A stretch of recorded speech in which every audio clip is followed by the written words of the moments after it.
बिस्मिल्लाहिर्रहमानिर्रहीम। आज का हमारा टॉपिक है measurement of displacement and speed. ये ऑब्जेक्टिव्स हैं इस लेक्चर के। To know the different methods of displacement measurement, construction and characteristics of LVDT, principles of operation of inductive and capacitive types of proximity sensor, distinguish between variable distance and variable area type of capacitance displacement sensors, principle of operation of optical displacement sensor, non-contact type speed sensing and their principles of operation. What to measure? For example, we might measure fluid flow in a pipe with a flow meter, or we would measure the flow indirectly by seeing how long it takes for the fluid to fill a known size container. The choice would be dictated by system requirements, cost, and reliability. Position sensors. Position sensors report the physical position of an object with respect to a reference point. The information can be linear, as in how many inches a robot arm has extended, or an angle, as in how many degrees a radar dish has turned. तो दो तरह की आप measurement कर सकते हैं, एक linear और एक एंगुलर डिस्प्लेसमेंट की, और एक लीनियर डिस्प्लेसमेंट की। लीनियर डिस्प्लेसमेंट हो सकती है कि एक रिबोट आर्म कितना एक्सटेंड हुआ है, और एंगुलर डिस्प्लेसमेंट हो सकती है कि एक रडार डिश जो है वो कितनी डिग्री टर्न हुई है। तो ये दो types of position sensors measure करते हैं, दो types of displacement, linear displacement and angular displacement.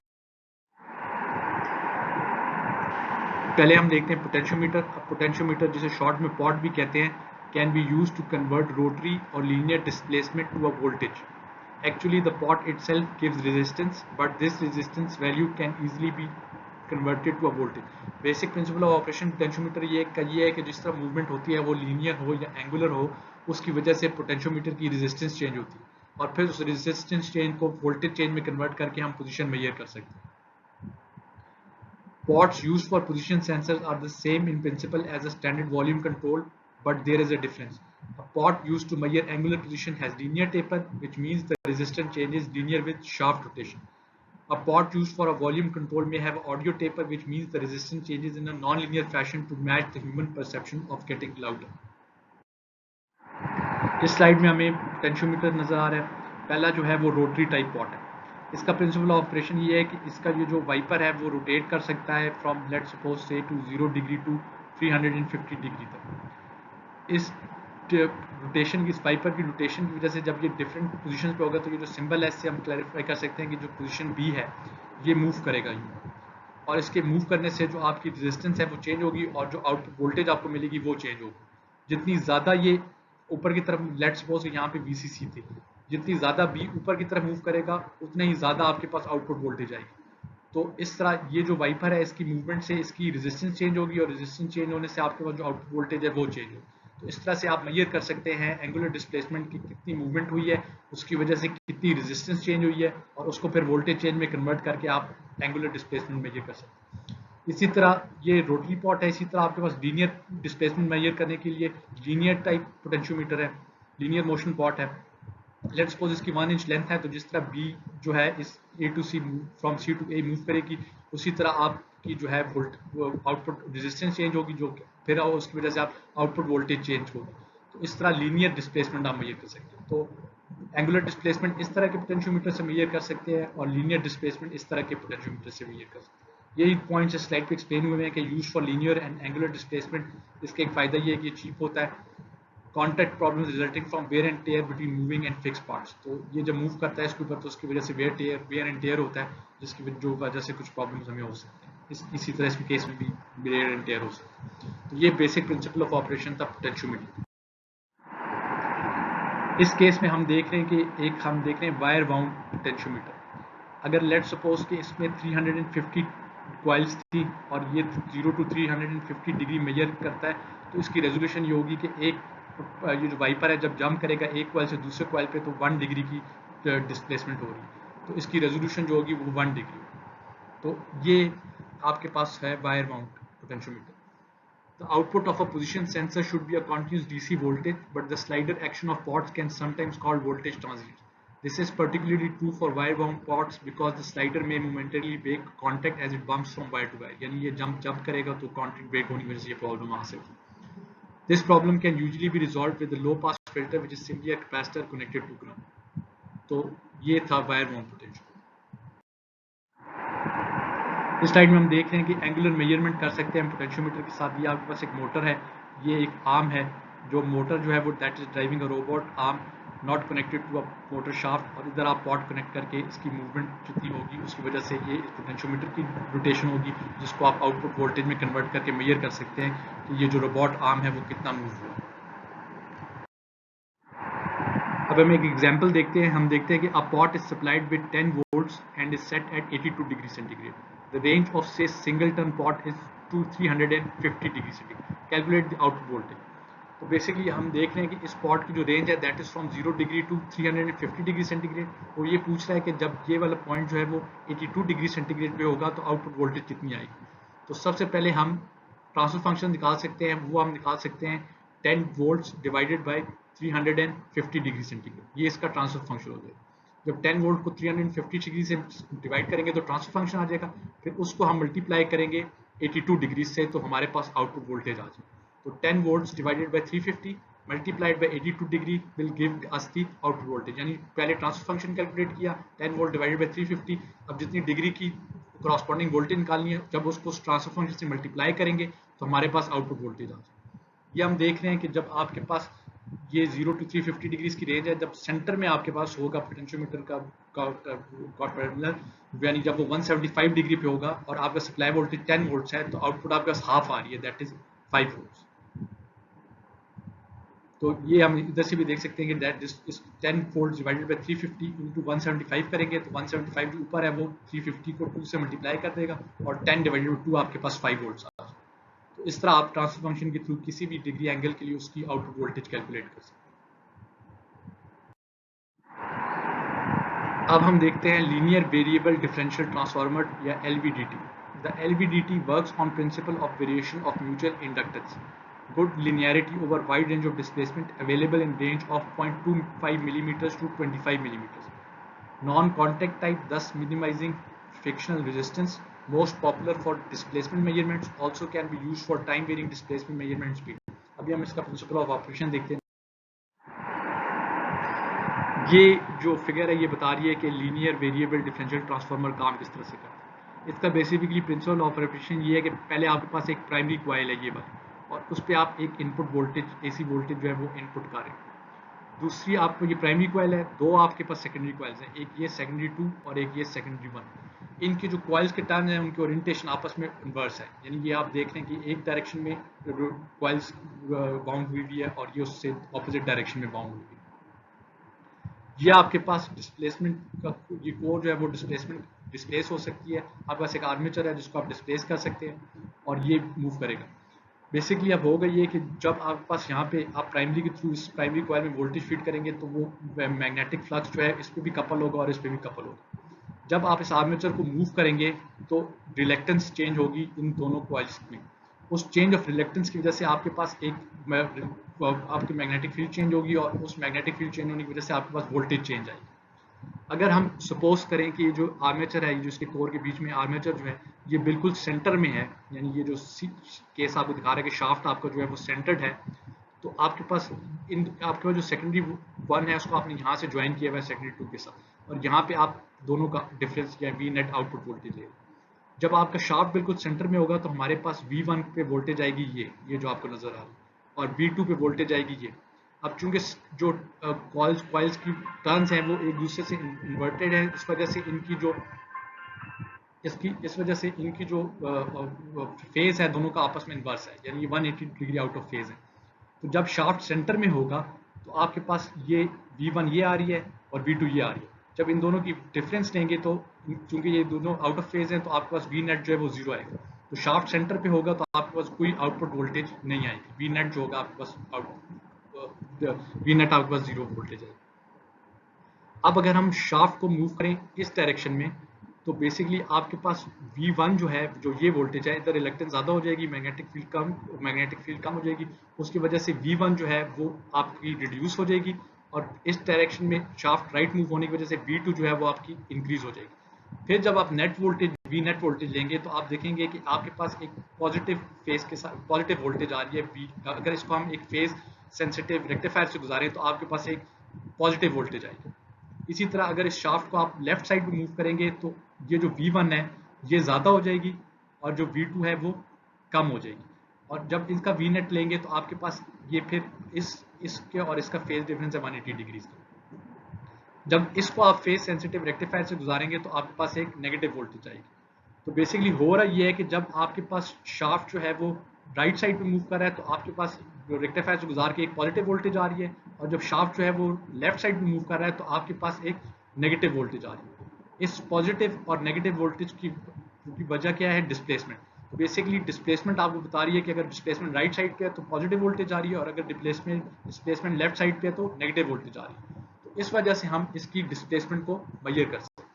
तो इस तरह जो आपका लीनियर वेरिएबल डिफरेंशियल ट्रांसफार्मर है वो आपको डिस्प्लेसमेंट को कन्वर्ट कर देता है वोल्टेजेस में, और पॉजिटिव और नेगेटिव वोल्टेजेस की वजह से आप डिस्प्लेसमेंट मेजर कर सकते हैं। तो ये था basic principle of operation linear variable differential transformer का।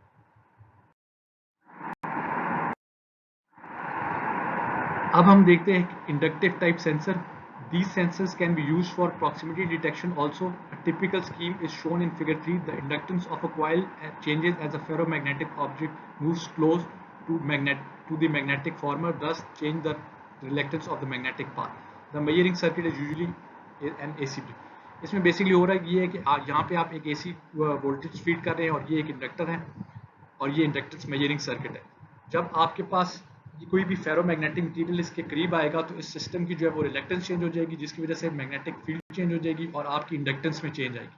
और इस इंडक्टर को आप एक ब्रिज में फॉर एग्जांपल लगा के चेंज ऑफ इंडक्टेंस से वोल्टेज चेंज में कन्वर्ट कर सकते हैं। इस तरह आप पर डिटेक्ट कर सकते हैं कि फेरोमैग्नेटिक मटेरियल कितने उसके करीब है।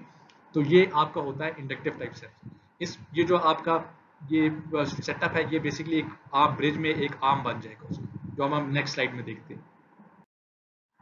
ये जो आपके पिछली स्लाइड में हमने देखा था जो इंडक्टेंस है वो इस तरह एक आर्म बन सकता है Z3 लेट सपोज, और उसको हम यूज कर सकते हैं use for measuring unknown impedance may be capacitance और इंडक्टेंस। तो वो जो जब इंडक्टेंस चेंज होगी तो आपकी आउटपुट वोल्टेज जो है वो चेंज हो जाएगी। तो इस तरह आप यूज कर सकते हैं ये इसको एक ब्रिज में।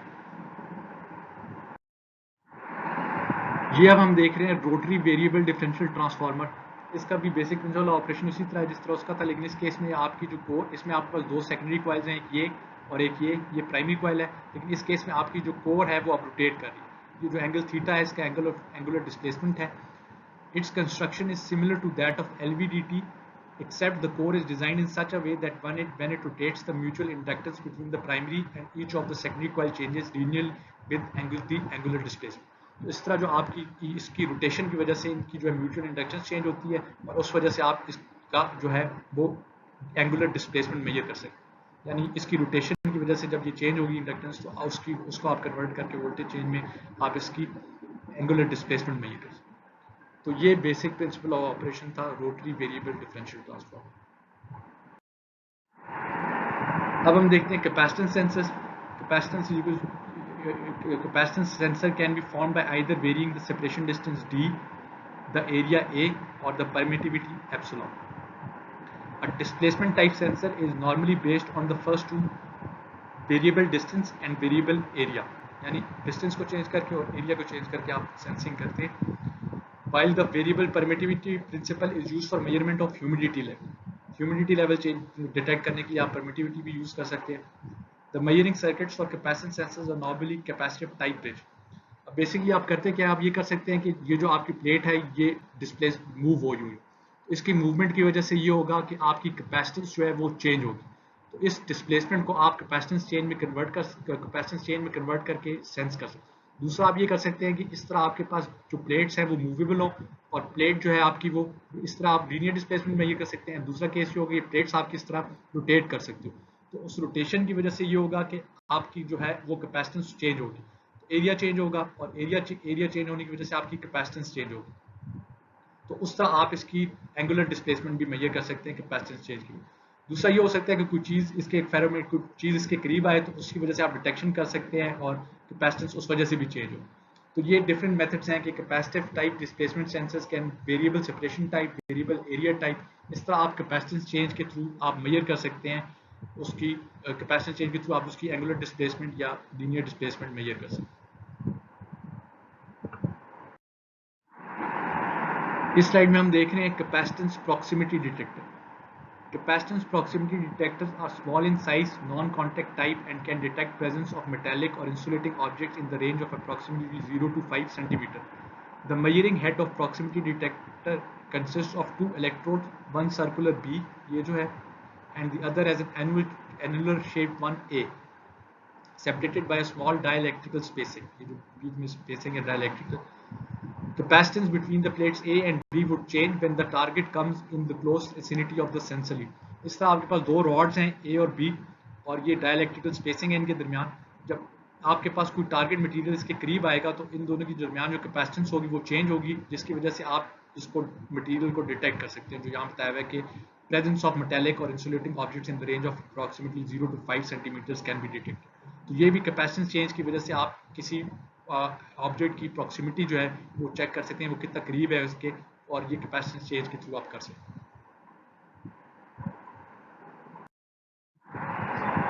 ये एंगुलर वेलोसिटी सेंसर्स हैं, ये हम पहले देख चुके हैं कि आप इस तरह लाइट सोर्स लगा के, फोटो डिटेक्टर लगा के आप जो है इसकी वेलोसिटी मेजर कर सकते हैं. ये हम पिछले लेक्चर में देख चुके हैं. ये है speed sensor with variable reluctance. ये भी टूथ टैकोमीटर की तरह का है जो कि हमने स्टडी किया था. इसमें है कि another scheme for speed measurement, it is a variable reluctance type speed sensor. A wheel with projected teeth made of a ferromagnetic material is mounted on the shaft whose speed is to be measured. The static sensor consists of a permanent magnet and a surge coil mounted on the same assembly and fixed at a close distance from the wheel. As the wheel rotates, there would be change in flux cut and a voltage will be induced in the surge coil. तो basically ये इस तरह आपके पास एक permanent magnet लगा हुआ है, उसकी गिर कॉइल है, और ये जो है रोड व्हील जो है टीथ व्हील जो है वो रोटेट कर रहा है, उसकी वजह से आपकी मैग्नेटिक फील्ड चेंज होगी और उस तरह फिर आप उसको वोल्टेज चेंज में कन्वर्ट कर सकते हैं. ये उसी तरह जैसे हमने टूथ टैकोमीटर पढ़ा था, ये उसी तरह की चीज़. अब हम देखते हैं लोडिंग एरर. लोडिंग एरर ये है कि आपके पास लेट्स सपोज कोई पॉट था और उसको आपने सिग्नल उसको आपने एम्पलीफायर में इनपुट किया, तो बेसिकली होगा ये कि लेट्स सपोज कि आपका जो पोटेंशियोमीटर था वो बिल्कुल उसकी जो लीड थी, बी जो टर्मिनल था वो बिल्कुल सेंटर में था. अब आपके पास यहाँ पे 10 वोल्ट्स आ रहे हैं, तो चूंकि ये सेंटर में है तो 10 वोल्ट्स की हाफ वोल्टेज जो है 5 वोल्ट्स वो अपेयर होगी जो कि आप एम्पलीफायर को देंगे. अब आइडियली तो ये होना चाहिए कि उस एम्पलीफायर की जो इनपुट रेजिस्टेंस है वो इन्फिनिटी हो, तो आपका पूरा का पूरा जो 5 वोल्ट्स है कपल हो जाए इनपुट पे, लेकिन ऐसे होता नहीं है. अब हो रहा ये है कि लेट्स सपोज कि इसकी जो एक एम्पलीफायर है उसकी इनपुट रेजिस्टेंस बहुत हाई है, लेट्स सपोज 100 किलो ओम्स है, तो ये जो 100 किलो ओम्स है इसकी इनपुट रेजिस्टेंस वो इस तरह 5 ओम्स के साथ पैरेलल में आएगी, तो ये एक वोल्टेज डिवाइडर बन जाए. उस वोल्टेज डिवाइडर पे जब हम वोल्टेज डिवाइडर फॉर्मूला अप्लाई करेंगे तो ये जो 5 वोल्ट्स थी ये वाली वो कम होके जो कपल हो रही होगी, जो इनपुट पे जा रही होगी वो रह जाएगी 4.88 वोल्ट्स. तो इस वजह से आपके पास तो आपको जो है 5 वोल्ट वो एम्पलीफाई नहीं करेगा, वो 4.88 वोल्ट्स को एम्पलीफाई करेगा. तो ये होता है लोडिंग एरर. तो लोडिंग एरर कितना हो गया आपके पास 5 volts minus 4.88 that is 0.12 volt जो है वो आपके पास लोडिंग एरर आ गई. तो आइडियली हम ये चाहते हैं कि जो इनपुट रेजिस्टेंस है वो इन्फिनिटी हो, लेकिन वो होती नहीं है. 100 के केस में ये हो रहा है कि आपकी जो इनपुट वोल्टेज है वो 5 वोल्ट से रह गई है 4.88 वोल्ट, और वो फिर वो एम्पलीफाई हो रही है. तो 0.12 वोल्ट्स का जो है वो आपके पास लोडिंग एरर आ. इसको अगर परसेंटेज में आप देखें तो आप कहेंगे कि 0.12 डिवाइडेड बाय 5 इंटू 100, इतना परसेंटेज जो है वो आपका लोडिंग एरर. यही चीज़ इस स्लाइड में एक्सप्लेन हुई है कि the potentiometer circuit is actually a voltage divider and to work properly the same current must flow through the entire pot resistance. A loading error occurs when the pot wiper is connected to a circuit with an input resistance that is not considerably higher than the pot's resistance. When this happens, current flows out through the wiper arm, dropping current from the lower portion of the resistor and causing the reading to be low. To resolve this problem, a high impedance buffer circuit such as the voltage follower can be inserted between the pot and the circuit it must divide. तो voltage follower को आप use करके इस problem को remove कर सकते हैं. यही लोडिंग एरर बताया कि loading error is difference between the unloaded and the loaded output as given in equation 1. तो loading error not loaded 5 volts यहाँ पे आ जाएगा और 4.88 वोल्ट्स आ जाएगा ये. तो VNL is output voltage with no load that is 5 volt थे हमारे केस में, और VL is the output voltage with load applied that is 4.88. तो लोडिंग एरर आएगा 5 माइनस 4.88 दैट इज 0.12 वोल्ट्स. वही एग्जाम्पल है जो भी हमने डिस्कस किए. अब हम एक और एग्जाम्पल देखते हैं. लेट्स सपोज कि हमारे पास एक मोटर थी जो कि एक रोबोट आर्म को कंट्रोल कर रही थी. और आपके पास यहाँ पे 2:1 गियर रेशियो है और फिर आपके पास एक पॉट लगा है। इस एग्जांपल में हम ये देख रहे हैं कि बेसिकली आपके पास जो ये रोबोट आर्म है ये मूव कर रहा है फ्रॉम 0 डिग्रीज टू 120 डिग्रीज। तो गियर चूंकि 2:1 है तो ये अगर 0 to 120 डिग्रीज रोटेट कर रहा है तो जो आपका यहाँ पे रोटेशन है that is from 0 degrees to 240 degrees. Initially हम ये देख रहे हैं कि सप्लाई वोल्टेज है हमारे पास 5 वोल्ट्स। अगर 350 डिग्रीज पे कंप्लीट रोटेशन हो तो 5 वोल्ट्स आपके पास इधर पोटेंशियोमीटर के आउटपुट पे आ जाएगी। लेकिन चूंकि ये 0 to 120 डिग्री मूव कर रहा है इसलिए और आपका जो पॉट है वो 0 to 240 डिग्री मूव कर रहा है तो आउटपुट वोल्टेज मैक्सिमम आपके पास आती है 3.4 वोल्ट। अब हमने करना ये है कि the controller is an 8-bit digital system and need to know the exact position of the arm to within 0.5 degree. हमें 0.5 डिग्रीज इसका हम चाहते ये है कि जब 0.5 डिग्रीज की मूवमेंट हो इस आर्म की, दैट सपोज 0 था ये और ये 0 से 0.5 डिग्रीज पे मूव करता है तो हम ये, और अगर इनिशियली जो एडीसी की आउटपुट थी दैट इज ऑल जीरोज, तो जब इसमें रोटेशन आए 0 to 0.5 डिग्रीज तो ये 000 से 0000 आखिर में 0001 हो जाए। तो ये 0 से 0 कंप्लीट 0 से 001 हो जाए, यानी ये डिटेक्ट कर सके विद रेजोल्यूशन 0.5 डिग्रीज की मूवमेंट ये डिटेक्ट कर सके। तो ये हमने करना, तो उसके लिए हमें बता रहा है कि इसमें क्या चेंज करें, इस जो ये आपकी लेफ्ट साइड पे जो सेटअप है इसमें क्या चेंज करें कि ये 0.5 डिग्रीज की मूवमेंट को डिटेक्ट कर सके। ये हमने इन्वर्स ट्रांसफर फंक्शंस के थ्रू इसकी रेजोल्यूशन निकाली है। ये जो है गियर्स का इन्वर्स ट्रांसफर फंक्शन है that is 1 degree arm rotation is equal to 2 degrees of pot rotation. ये है इन्वर्स ट्रांसफर फंक्शन गियर का। ये है इन्वर्स ट्रांसफर फंक्शन पॉट का that is 350 degree of pot rotation corresponds to 5 volts of output. और ये है आपके एडीसी का कि 5 वोल्ट्स जो है वो क्रॉसपॉन्ड करेंगे डिवाइड कर गए हैं 255 स्टेट्स से।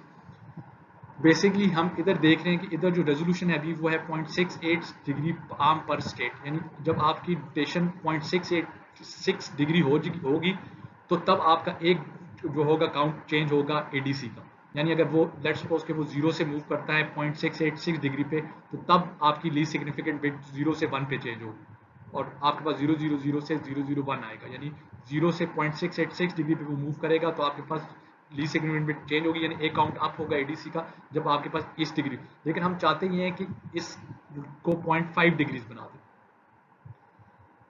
ये आपको बता रही है कि the result tells us that the LSB of the ADC is 0.8686 degree which is too big. We need the LSB to be 0.5 degrees and it stands. This design does not meet the specific. तो ratio proportion के through हम यहाँ पे जो बताया गया bye ratio, अगर हम 5 वोल्ट्स को मल्टीप्लाई करें 350 डिवाइडेड बाय 240 डिग्री से तो हमारे पास आता है 7.3 वोल्ट्स। तो हमने करना क्या है कि जो आपके पास पहले था 350 डिवाइडेड बाय 5 वोल्ट्स उसको हमने 5 वोल्ट्स को बना दिया 7.3 वोल्ट्स। तो उसको 7.3 वोल्ट्स बनाने के बाद हम फिर इन्वर्स ट्रांसफर फंक्शन से देखते हैं कि 1 degree arm divided by 2 degree pot multiplied by 350 degrees divided by 7.3 volts multiplied by 5 volts divided by 255 states, this will give us 4.470 degree per state। तो अब हम देख रहे हैं कि जिस तरह 0.470 से अगर वो 0.470 डिग्री चेंज होगा तो आपके पास LSB चेंज हो जाएगी 0 से 1 पे। तो ये जो है ये कम है उस रेजोल्यूशन से जो हम चाहते हैं। The result is with in the 0.5 degree specification for resolution और ये हमारा रिक्वायर्ड आउटपुट। तो बेसिकली हम करेंगे क्या कि ये जो आपकी सप्लाई वोल्टेज है इसको आपने चेंज कर दिया है 5 वोल्ट से 7.3 वोल्ट्स में। तो अब आपके पास 350 डिग्री की जब रोटेशन होगी पॉट की तो 5 वोल्ट्स आउटपुट पे नहीं आएगा, आपके पास 7.3 वोल्ट आएगा। और जब उसकी 240 डिग्री रोटेशन होगी तो आपके पास 3.4 वोल्ट्स नहीं आएगा, वो 5 वोल्ट्स आएगा। तो ये जो ब्लू बॉक्स है ये नई हमारी स्पेसिफिकेशंस है। सप्लाई वोल्टेज हमने चेंज कर दी 5 वोल्ट से 7.3 वोल्ट पे। 350 डिग्रीज पे आपके पास 5 वोल्ट नहीं आएगा, 7.3 वोल्ट आएगा। और 240 डिग्रीज पे आपको 3.4 वोल्ट नहीं आएगा, 5 वोल्ट आएगा। सप्लाई वोल्टेज 7.3 वोल्ट करने से हमारे पास उसकी रेजोल्यूशन कम होगी है जो कि बेहतर हो गया। तो अब हम जो है वो 0.5 डिग्री की रोटेशन को डिटेक्ट कर सकते हैं और 0.5 डिग्री की रोटेशन अब आपके पास लीस्ट सिग्निफिकेंट बिट को 0 से 1 पे चेंज करेगी। तो यही हमारी रिक्वायरमेंट थी और ये इसी तरह हमने इसको डिजाइन कर दिया। ओके।